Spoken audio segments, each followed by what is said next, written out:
Hi, it's Mike Rambo with J&J Financial, and the Freddie Mac National Average is now 7.76%. Now that's as of last Thursday, and that's a rolling weekly average. So in real time here, we're actually seeing that mortgage rates are much, much lower because we had a nice little run to the downside at the end of last week.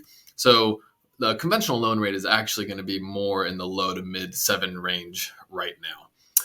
Lots of news last week. So we had a Fed meeting on Tuesday and Wednesday. They did not raise the Fed rate, and they were still a bit hawkish in a lot of their comments, but overall, it doesn't seem as though we're going to have any more Fed increases.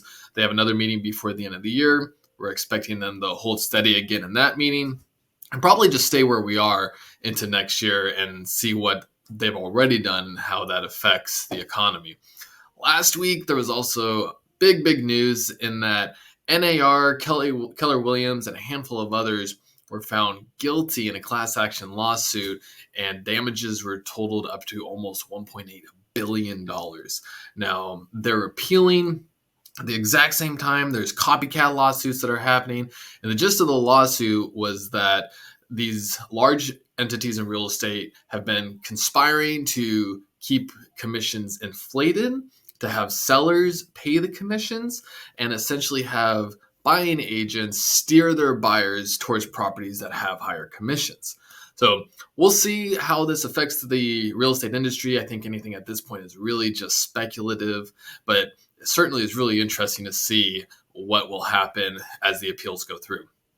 Last thing, this week we have Veterans Day, so please thank a veteran. And then I always want to share that if you know a veteran that has a service-related disability, encourage them to get their benefit. Not only are there lots of benefits, including monthly pay, but when they go to get a mortgage, it can save them tens, if not hundreds of thousands of dollars over their lifetime. So I have here the VA funding fee screen. If you're a veteran that has a 10% disability or more, you do not have to pay this fee. And as I scroll down to the chart here, you can see that the first time you use your VA loan, if you're trying to do no money down, which is one of the greatest benefits of getting a VA loan, that you have a 2.15% fee.